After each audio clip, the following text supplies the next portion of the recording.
So, here's a thought. What if the secret to a better world wasn't positive thinking, but its exact opposite? Today, we're diving into a group of pretty radical thinkers who believed just that. This is our explainer on the Frankfurt School and their powerful and, yeah, often misunderstood idea of negative thinking. Okay, I want you to imagine something. Put yourself in the shoes of a Marxist back in the 1930s. You've been told that history is basically written, that capitalism is just destined to crumble, and that the working class is going to rise up. It's inevitable. But then, it just doesn't happen. This was a huge crisis for a whole generation of intellectuals, and it forced them to ask this exact question. And the disconnect was just, well, it was jarring. On one side, you have this grand promise of a workers' revolution, the inevitable collapse of capitalism. But the reality on the other side? The brutal rise of fascism.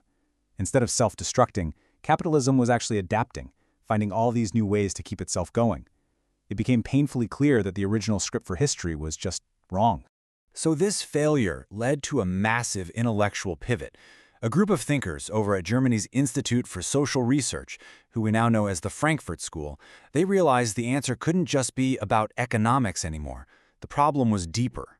Under their new director, a guy named Max Horkheimer, they started to argue that capitalism wasn't just some big economic machine. Nope, it was being held up by this powerful, almost invisible support system they called the ideological superstructure. This idea really reframes everything. Think of it like this. The economy is society's hardware, while the superstructure is the software that runs on it. The art, the laws, the media, heck, even fashion. It's all the cultural stuff that convinces us that this system is totally normal, totally natural, and the only way things can be. And this new focus meant that suddenly everything was on the table for critique. To figure out why the revolution failed, they couldn't just look at factories and wages. They had to start looking at Hollywood movies, at jazz music, even at horoscopes. The family, our sexual norms, public opinion, all of this was now seen as a key battleground where social control was happening. Today that'd be like analyzing not just Amazon's labor practices, but the ideologies baked into reality TV and those personality quizzes you see online. Now, to investigate all these weird new subjects, they couldn't use the old tools. It just wouldn't work. They needed a whole new way of thinking. They needed a new intellectual weapon for a totally new kind of war. Their main intellectual enemy was a philosophy called positivism. Now that might sound a little obscure, but I promise you, its core idea is everywhere. It's the belief that we should only focus on objective, observable facts. Like a scientist measuring a cell or an economist counting money. Positivism is only concerned with what is. To the Frankfurt School, this way of thinking was not only lazy, it was politically dangerous. If you just describe the world as a set of facts, you're basically giving a thumbs up to the status quo. Their alternative was something called dialectical thinking. This sees society not as a static thing, but as a dynamic process, one that's full of contradictions. It doesn't just ask what is, it has the nerve to ask what could be, and it actively hunts for all the unfreedom hidden just beneath the surface of the so-called facts. And this quote from Herbert Marcuse, wow, it just perfectly captures the aggressive spirit of their project. The goal wasn't just to observe things from a distance. It was to attack, to undermine what he calls that sinister confidence that the way things are is the way they have to be. It was all about showing that the established order was built on a foundation of unfreedom. To really make their case, they drew this crucial line in the sand between two types of thinking. First, there's instrumental reason. Think of this as tool-based logic. It's obsessed with efficiency, with the how. How do we build this rocket faster? How do we make the factory more productive? But they argued modern society had completely lost sight of critical reason, and that's the deeper thinking, the kind that steps back and asks why.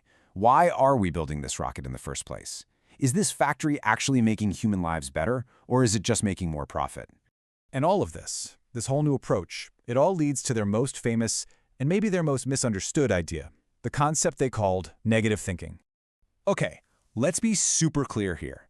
This is not about being cynical or just being a pessimist for the fun of it. Negative thinking is an active philosophical weapon. It's the deliberate act of using that critical reason to put society on trial, to measure the reality we actually have against the promises of freedom and justice we were given, and to fiercely condemn it wherever it falls short. So how does it actually work? Well, you can think of it as a three-step process. First, you identify the potential a society claims to offer. Big ideas like freedom, equality, happiness. Second, you take a hard, honest look at the current reality, with all its subtle forms of control and oppression. And that gap, the space between the beautiful potential and the ugly reality, that is where critical theory lives and breathes. That gap becomes the target. And it's so important to understand what this isn't. They were not trying to sit down and draw up a perfect blueprint for some future utopia. They had seen firsthand how that noble quest for utopia could go horribly wrong and turn into a totalitarian nightmare. No, instead, their true goal was much more focused. And yeah, unapologetically negative. The whole point was to be that constant, nagging voice of dissent. To relentlessly expose the lies, the irrationality, and the hidden unfreedom of the world we live in right now. The goal was to keep the possibility of a better world alive simply by refusing to let the current one have the final word. I know. This all sounds pretty bleak, doesn't it? But what's so fascinating is how the Frankfurt School found this strange, powerful kind of hope right there, inside this seemingly hopeless position. Marcuse himself was brutally honest about it. He basically admitted, look, we don't have a map. They couldn't tell you how to get from our broken present to a better future. There was no easy 5-step plan to fix everything. He continues by saying that the theory holds no promise, and it shows no success. Its power, its actual integrity, lies in the fact that it remains negative.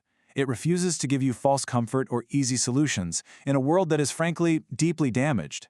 And this leads to this beautiful, kind of paradoxical quote from Walter Benjamin, a key thinker connected to the school. He wrote, "It is only for the sake of those without hope that hope is given to us." What he means is that true hope isn't just cheerful optimism. It's that stubborn refusal to accept defeat, especially when everything looks hopeless.